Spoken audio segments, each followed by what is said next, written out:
Maury, bienvenue. Merci, Frodiloïs d'abord. La chronique société. Chronique société. Quand l'Africain veut vaincre la pauvreté tient nos frères africains et plus rien ne les arrête. Tous les moyens sont bons pour se faire de l'argent. Tous les actes sont bons à poser pour vaincre la pauvreté aujourd'hui. À y voir de près et à la loupe, les comportements de nos frères africains, il s'agit, à y voir de près, bien sûr, les comportements de nos frères africains, plus rien ne les arrête s'il s'agit de faire de l'argent et de se faire compter parmi les mieux lotis financièrement parlant. Après cette nébuleuse porte-à-portie, nous voici quelques semaines après avec le trafic d'orteils, le trafic d'organes humains à coups de millions qui a alimenté la toile. Qu'est-ce que nos frères africains ne sont pas prêts à faire pour se faire de l'argent? Ils ont réussi à identifier sur leur corps des organes dont ils peuvent se débarrasser pour de l'argent et tout est joué. À coups de millions, ils peuvent céder leurs orteils pour devenir riches et cela se passe dans un pays africain. Un individu, tenaille en main, coupe son orteil pour le vendre. Et les prix varient du plus gros au plus petit. Une façon de défier le Créateur, lui qui sait pourquoi, il a placé 5 orteils sur chaque doigt ou pied d'une personne humaine. Jusqu'où nos frères africains sont capables d'aller avec tout ce qu'ils posent comme acte aujourd'hui. J'ai entendu des commentaires dévalorisants de certains de nos concitoyens qui ont affirmé que s'ils en avaient l'opportunité, ils vendraient tous leurs pieds au lieu de s'arrêter aux orteils. Où voulons-nous conduire le monde à cause de l'argent? Ce à quoi servent ces organes vendus ne les intéresse-t-il pas? Pendant combien de temps un individu qui s'adonne à ce commerce pourra-t-il vivre encore? Apparemment, ces questions n'intéressent plus ceux qui vendent leurs organes de nos jours.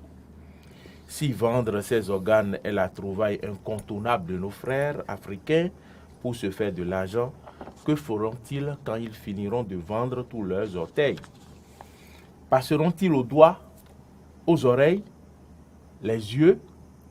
C'est bien un piège sans fin, cette affaire de trafic d'organes auquel il faut tourner dos toute sa vie, car il n'y a pas mieux et de plus pérenne que de gagner sa vie à la sueur de son front. À bon entendeur, salut. Merci.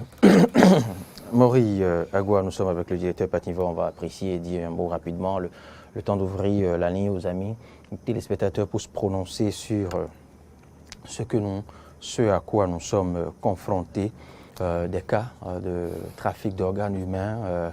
La semaine dernière, le week-end dernier, c'est un garçon de 6 ans qu'on a, je crois, décapité, oui, ou bien égorgé, je crois, à Natitengou. Oui. Et c'est un jeune, un kidam qu'il fait, un jeune.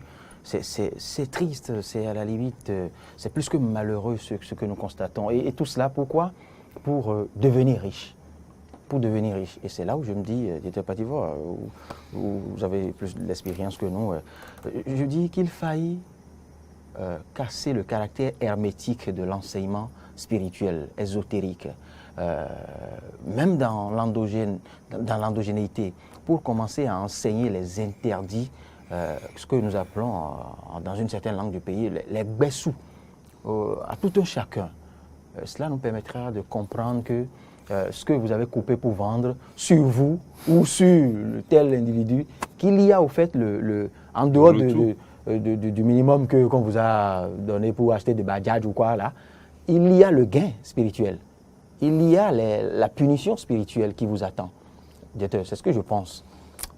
Non, je pense que c'est malheureux de voir qu'on en arrive à cette extrémité. À cette extrémité, à couper la vie à un individu. Et c'est beaucoup plus malheureux quand c'est sur soi-même, oubliant que chaque organe mis sur le corps a un rôle donné. Ne serait-ce que l'équilibre. Parce que vous l'avez bien dit, M. Moril, du doigt, de l'orteil, on peut en arriver à l'œil, aux oreilles. Bon, est-ce à dire que les handicaps qu'on voit dans la société, c'est parti de là. Que tout n'était pas handicap. Handicap. Alors, que ce sont des objets vendus. Je me rappelle. Pas objets, mais les souliers des organes vendus. Oui, les souliers à la Salamalek, à la sénégalaise. Bon, il y a quelqu'un qui m'a conseillé. J'avais une paire de souliers que j'ai acheté à 72 000.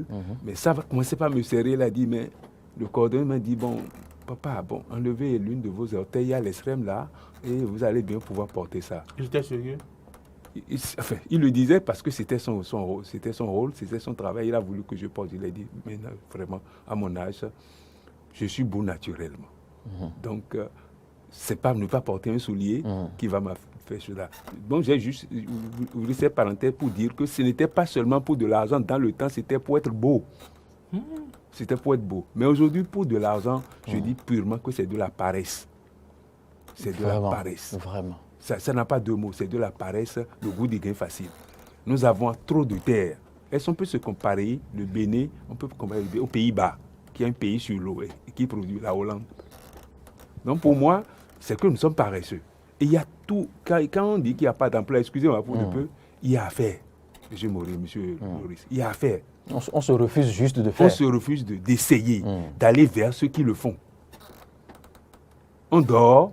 Et c'est le soir qu'on sort à guetter les petits pour faire ce là. Et quand on ne trouve pas, on en vient à soi-même. C'est malheureux. Chaque organe sur l'être humain. Et c'est pour nier Dieu aussi. Parce qu'il a créé chaque chose à sa place. Et quand on en vient à vendre, c'est la paresse. Je ne dirai pas plus que ça. C'est la paresse. Donc, on rappelle le numéro rapidement, 96 76 68 68. 96 76 68 68, c'est le numéro à composer pour entrer en direct dans cette tribune et partager avec nous votre expérience et conseils justement, comme le directeur le fait avec nous, dans cette tribune, dans cette chronique Société. Directeur. Donc je dis qu'on montre aux jeunes que je peux négocier avec quelqu'un, prendre sa parcelle, laborer 3 mois, j'ai de quoi vendre, j'ai de quoi satisfaire mes besoins, si je ne suis pas trop ambitieux. Nous avons comme dans notre seau le palmier à huile. Tout ce qui est sur le palmier à huile est consommable, est utilisable et peut procurer de l'argent. Je me rappelle quand j'étais dans le nord du pays et avec les noix d'anacarde, on disait Gitani Dabodi, il y a de l'argent dans la feuille. Il y a de l'argent dans la feuille. Donc vraiment, c'est comme manque d'initiative. On n'a pas le courage d'initier. Vous avez tout dit au départ et il a dit, c'est la paresse au fait. C'est la paresse. C'est la paresse. Est-ce qu'il manque vraiment d'initiative? Parce qu'ils prennent d'autres initiatives. Ils prennent d'autres initiatives qui consistent à couper. Oui. Ça veut dire qu'ils réfléchissent au moins.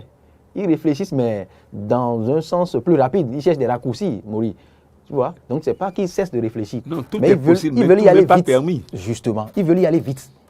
Au moment où vous bravez la pluie, le soleil, vous vous levez à 5 heures, non, lui il reste chez lui, il joue de la belote du matin au soir, ou ce que vous savez, prennent les stupéfiants dans le quartier, mais il veut avoir le même train de vie que vous.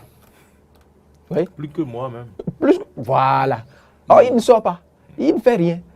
Monsieur Loris, vraiment je reviens aux parents, que nous inhibons les enfants à innover, à agir, à travailler.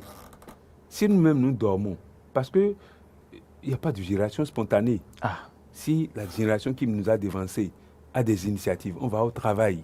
On sait que les valeurs induites par le divin ne nous amènent pas à vendre des organes, ne nous amènent pas à attendre le poulet tombé rôti du ciel.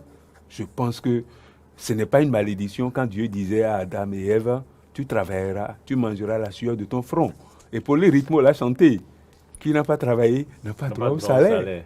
Donc, je ne vois pas. Il y a beaucoup de choses qui nous amènent et l'Africain travaille. Les Africains que nous sommes aujourd'hui, que nous disons à la postérité qu'il faut travailler pour mériter son pain. Tout est mérite dans la vie.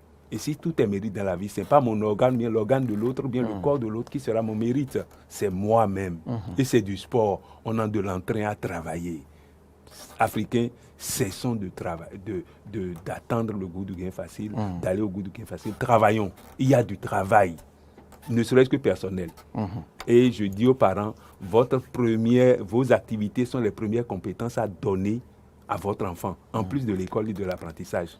Votre première tu es journaliste, tu peux amener tes enfants avec de petits micro-caddiers et ils auront le goût. Tu es enseignant, tu peux amener tes enfants. Tu es cordonnier, tu peux amener tes enfants. Tu es menuisier, tu peux amener. Ça, c'est la compétence de la famille. Il faut donner avant d'envoyer, pendant que l'enfant est en apprentissage et à l'école. Il faut lui donner cette première compétence. Et il faut lui donner le goût de la terre. L'Afrique est le plus grand continent et le continent le plus riche. Mais on se dit pauvre. Selon ta chronique, qui est très intéressante. Merci, directeur. Maury, les amis auditeurs n'arrivent sûrement pas à trouver la ligne pour d'autres facteurs que je vous ai expliqué aussi. Le 96, 76, 68, 68. S'ils n'arrivent pas à se prononcer, ce n'est pas bien grave, ce n'est que partie remise. On pourra ramener cette même chronique parce que ça fait l'actualité du moment. Tout à fait. Ça fait l'actualité du moment et on se dit, plus les jours évoluent, on en enregistre dans presque toutes les contrées. Oui. Si ce n'est pas un enfant par ici, c'est une femme par là, c'est un homme par ici. Et là, il y a longtemps, on avait eu cette peur, il y avait eu cette recrudescence de psychose, d'organes, de sexe volé et autres. Maintenant, il y a une sorte de résurgence. Et la psychose a repris encore. Et selon les informations même, ce sont les bars, les auberges qui servent de point. Qui servent d'appât. Et puis, il y aurait même des fosses qui sont creusées à l'intérieur de ces auberges-là, où les gens, après avoir suturé les organes, enterrent leurs victimes et tout. Nous allons en parler tout à l'heure dans l'émission. Il y a la complicité la complicité, tout à fait, de ceux-là les parents ont un grand rôle à jouer. D'auberges et autres, des maisons closes aussi, de complexes hôteliers. C'est bien sûr le potentiel qui en a parlé sur son site. Et nous avons saisi au la balle pour pouvoir évoquer cette question-là tout à l'heure dans l'émission le forum des rédactions, que les téléspectateurs pourront suivre ce soir à partir de 21h. 21h, rediffusé demain. Rediffusé demain à 10h. À 10h. Permettez-moi de dire, parents, apprenons aux enfants à travailler. Parce que les délinquants pseudo qu'on voit aujourd'hui, c'est nous-mêmes qui les avons fabriqués. C'est nous-mêmes qui les avons fabriqués. Donc moi, je ne leur trouve pas totalement tort que les parents leur apprennent à faire. Le learning by doing. Il faudrait que les parents amènent aux enfants à montrer. Il ne manque pas à faire. Ne serait-ce que les balayeurs de rue dans le temps. Il y a juste quelques-uns qui se refusent à faire quelque chose. Oui. Voilà. Et ceux-là, la société peut les récupérer, les incarcérer quelque part et leur apprendre quelque chose. J'en appelle à l'État aussi, quoi. Justement. Donc, nous sommes tous impliqués, au fait. Impliqués, oui. Nous sommes tous impliqués. Nous nous revient d'en parler, comme vous avez voulu le faire déjà tout à l'heure. De toute façon, il nous faut en parler, beaucoup en parler, pour que tous les parents soient informés, pour que les jeunes filles qui se jouent les belles aujourd'hui dans les rues et quartiers de Cotonou et d'ailleurs. Se jouent les belles. Eh bien, garde à l'esprit que oui, il y a des voleurs d'organes, il y a des délinquants qui ne leur veulent pas forcément de bien et que derrière les iPhones et autres là qu'on leur propose, qu'il y a des idées malsaines derrière. Donc il faille rester très prudent, très vigilant. Voilà. Merci, Maury. Merci, Fodi Loris d'abord. Merci, directeur Patnivo, pour votre présence, pour vos apports à cette chronique société. Merci, directeur. Et très bonne journée à vous. Bon week-end. Merci beaucoup. Que la force soit avec les écureuils. Oui, nous allons gagner. J'espère que vous avez votre imperméable ou vous êtes un véhicule. Sinon, ça gronde fort dehors. Sûrement qu'il pleut. C'est du bien pour nos champs. Seulement qu'il pleut des cordes déjà. C'est du bien pour nos champs, d'ici de diète. Justement. C'est du bien pour nos champs. Seulement que je demande à Dame Nature d'être clémente lundi, mardi, mercredi. Afin de permettre au Botchou de rallier les centres de compulsion. Il peut pleuvoir jusqu'à dimanche soir, mais il n'y a pas dit du lundi que la nature soit clémente et que nous allons décrocher. Excellente journée, directeur Patnivo. Et très bonne journée à toutes et à tous. Merci de prendre du plaisir à suivre Matin d'Éden, le forum des rédactions, c'est tout à l'heure à 20h et demain 10h, n'est-ce pas? 21h, demain 10h. En temps universel. 21h, heure béninoise, et demain 10h en nouvelle diffusion. Il est au Sénégal. J'ai dépensé déjà les écureuils. Allez, bonne journée. Merci beaucoup.